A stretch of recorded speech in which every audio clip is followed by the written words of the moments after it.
साथियों, डॉक्टर लोहिया के वाराणसी पहुंचने के बाद प्रोफेसर शुक्ल ने बनारस टीचर्स ट्रेनिंग कॉलेज में उनका भाषण कराया।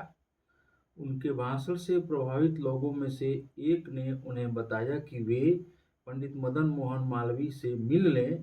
काशी हिंदू विश्वविद्यालय में अर्थशास्त्र के प्रोफेसर की एक जगह खाली है। वे मालवीय जी से मिलने पहुंचे। मालवीय जी पहले से ही अर्थशास्त्र के प्रोफेसर के पद पर किसी की नियुक्ति कर चुके थे। वह बहुत दुखी हुए।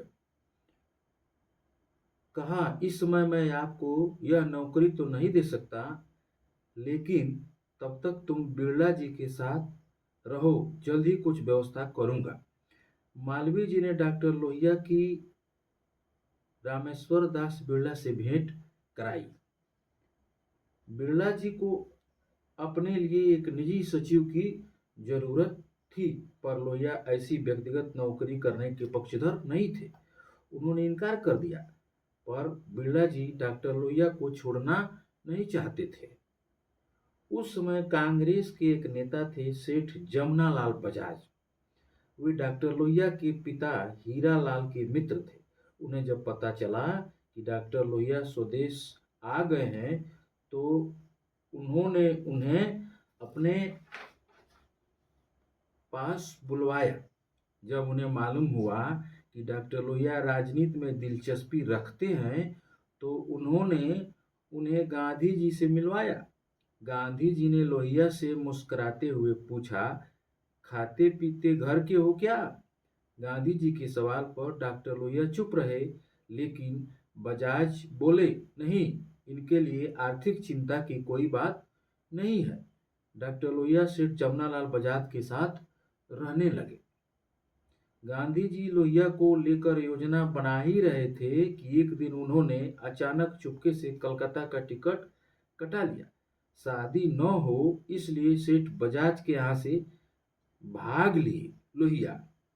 कुछ दिन बाद एक बुजुर्ग डॉक्टर लोहिया से मिले तो पूछा, तुम तो जमनालाल जी को अचानक छोड़ आए, वे बहुत दुखी थे। जानते हो, वे तुम्हें अपना दामाद बनाना चाहते थे। इस पर डॉक्टर लोहिया ने लंबी सांस लेते हुए जवाब दिया, जानता हूँ, तभी तो बिना बताए चला आया। मुझे शादी करके घर नहीं बसाना है, बल्कि देश को आजाद कराना है। सेठ जी का दामाद बनकर बड़ा आदमी नहीं बनना है, बल्कि बड़े बड़े काम करने हैं। प्रथम विश्व युद्ध 1914 में भी डॉक्टर लोहिया की बहुत महत्वपूर्ण भूमिका रही। 1914 में अचानक छिड़े प्रथम विश्व युद्ध ने भारतीय राष्ट्रीयता के प्रहरियों को झकझोरा, उन्हें उद्वेलित किया। उस समय यह धारणा प्रचलित थी कि ब्रिटेन पर किसी तरह का संकट भारत के हित में है, उसके लिए एक मौका है। इस मौके का कई जगहों पर कई तरह से फायदा उठाया गया। उत्तरी अमेरिका में गदर क्रांतिकारियों और भारत में लोकमान्य तिलक तथा एनी बेसेंट व उनके स्वदेशी संगठनों ने इस मौके का लाभ उठाया। गदर क्रांतिकारियों ने सशस्त्र संघर्ष के माध्यम से अंग्रेजी हुकूमत को उखाड़ फेंकने का प्रयास किया, जबकि स्वदेशी संगठनों ने स्वराज के लिए देशव्यापी आंदोलन छेड़ा। उत्तरी अमेरिका का पश्चिमी सागर तट 1914 के बाद से पंजाबी या प्रवासियों का अस्थायी घर बनने लगा था। भारी संख्या में पंजाबी यहाँ आकर बसने लगे थे। इनमें से अधिकतर जालंधर और होशियारपुर के किसान थे, जो यहाँ रोजी रोटी कमाने का साधन ढूंढने आए थे। कुछ लोग सीधे गांवों से आए थे, कुछ लोग पहले से ही सुदूर पूर्व के देशों जैसे मलय और फिजी में जाकर फंस गए थे। विदेश जाने के लिए आर्थिक संकटों और बाहर जाकर एक सुखी जीवन जीने के सपनों ने इन्हें उत्प्रेरित किया था। विदेश जाने के लिए इन्होंने अपने सारे सामान और जमीन जायदाद को या तो बेच दिया या गिरवी रख दिया, लेकिन इनका भावुक सपना सच्चाई से बहुत दूर था। इनमें से ज्यादातर को कनाडा और अमेरिका में घुसने नहीं दिया गया, विशेषकर उन लोगों को जो सीधे गांवों से आए थे और पश्चिमी सभ्यता के तौर तरीकों से अनभिज्ञ थे। जिन्हें बसने की इजाज़त मिली, उनके साथ अत्याचार हुआ। जाति द्वेष भड़क उठा।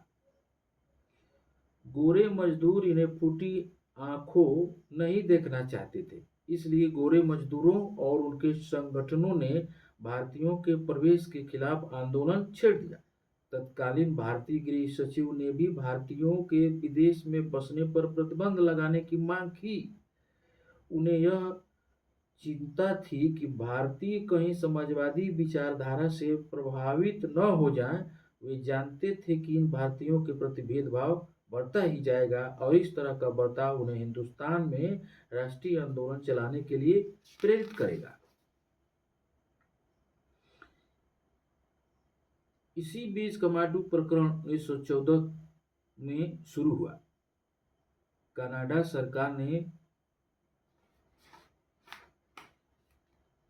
अपने यहाँ प्रवेश पर जब लगभग प्रतिबंध लगा दिया था, एक ऐसा अप्रवासी कानून बनाया था जिसके तहत केवल वही भारतीय कनाडा जा सकता था जो भारत से सीधे कनाडा आया हो।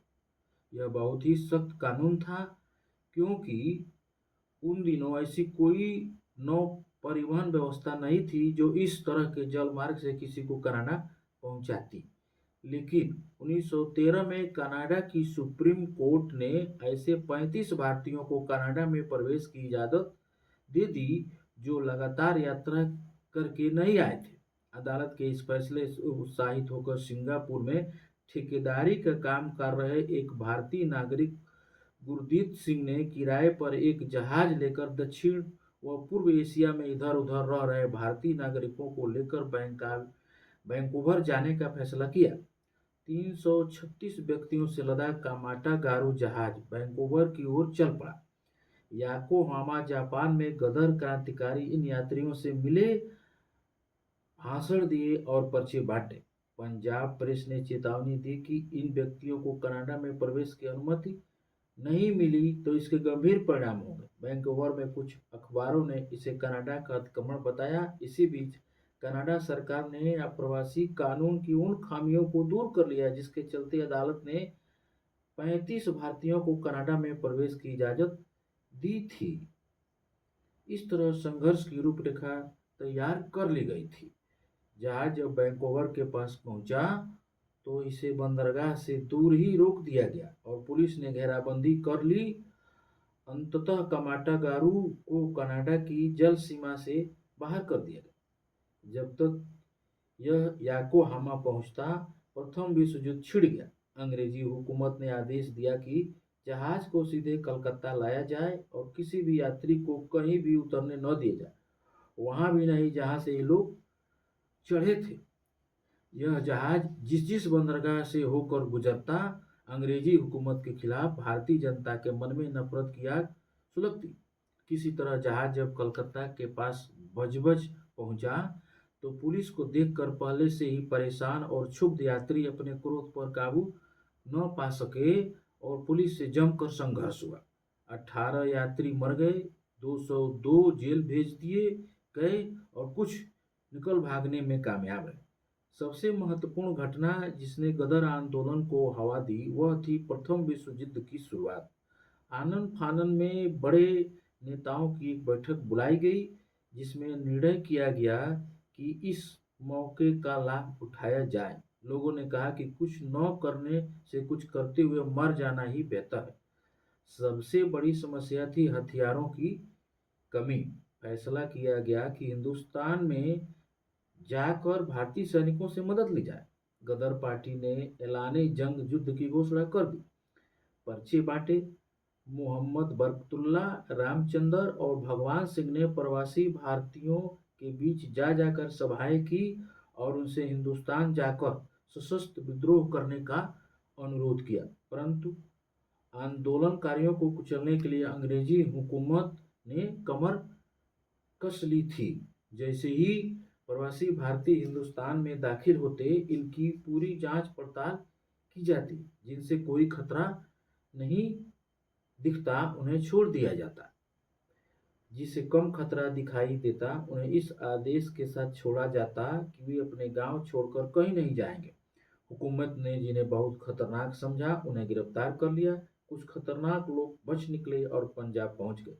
विद्रोही गतिविधियों में संलग्न हो गए। अनुमान है कि लगभग 8,000 प्रवासी भारतीय स्वदेश लौटे, जिनमें से 5,000 को तो अपने अपने घर जाने दिया गया। 1,500 लोगों पर कड़ी निगाह रखी जाने लगी।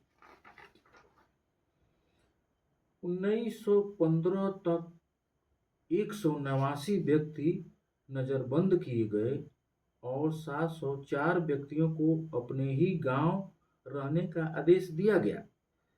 श्रीलंका और दक्षिण भारत के रास्ते आने वाले तमाम लोग प्रशासन को चकमा देकर पंजाब पहुंच गए।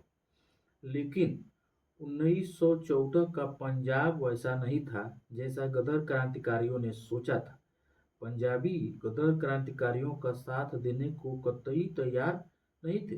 विदेश से आए भारतीय क्रांतिकारियों ने अपने साथ लेने की बड़ी कोशिशें की, पर कामयाब न हुए। गांव-गांव घूमे, जनसभाएं की, पर सब बेकार।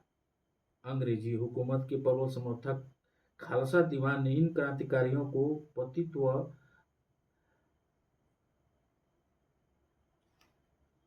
अपराधी सिख घोषित किया और इनके दमन में अंग्रेजी हुकूमत का पूरा साथ दिया। जनता के इस व्यवहार से क्षुब्ध गदर आंदोलनकारी जब भारतीय सैनिकों का समर्थन प्राप्त करने की कोशिशें करने लगे। 1914 में अंग्रेजी हुकूमत के खिलाफ सैनिक विद्रोह के कई प्रयास किए गए, लेकिन किसी संगठित और केंद्रीय नियंत्रण के अभाव में ये तमाम प्रयास विफल हो गए। अब नेता की तलाश होने लगी। बंगाली क्रांतिकारियों से संपर्क किया जाने लगा और अंततः सचिंद्र नाथ सान्याल और विष्णु पिंगले के प्रयासों से सफलता मिली। वायसराय हार्डिंग पर बम फेंकने के लिए मशहूर क्रांतिकारी रास बिहारी बोस ने नेतृत्व संभालना स्वीकार कर लिया और वे 1915 में पंजाब पहुंच गए। बोस ने एक संगठन का प्रारूप तैयार किया। लोगों को देश की अनेक सैनिक छावनियों से संपर्क करने के लिए भेजा गया और 11 फरवरी को अपनी रिपोर्ट देने के लिए कहा गया। रिपोर्ट काफी उत्साहजनक थी। इसके आधार पर सैनिक विद्रोह के लिए 21 फरवरी की तारीख निश्चित की गई।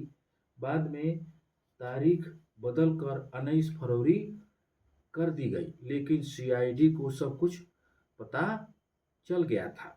सरकार ने पहले से ही इन आंदोलनकारियों को धर दबोचने की तैयारी कर ली। ज्यादातर नेता गिरफ्तार कर लिए गए, लेकिन बोस किसी तरह बच निकलने में सफल है। इस तरह व्यवहारिक रूप से गदर आंदोलन समाप्त हो गया। सरकार ने दंडात्मक कार्रवाई और तेज कर दी। पंजाब और मंडालय में चले षड्यंत्र के मुकदमों में 42 क्रांतिकारियों को फांसी दी गई और लगभग 200 क्रांतिकारियों को लंबे समय के लिए जेल की शिक्षों में कैद कर दिया गया। इस प्रकार पंजाब के समूचे राष्ट्रीय नेतृत्व का गला घोट दिया गया, जिससे हिंदुस्तान के क्रांतिकारियों की एक पीढ़ी खत्म हो गई और हिंदुस्तान के लिए एक अपूर्णीय क्षति हुई।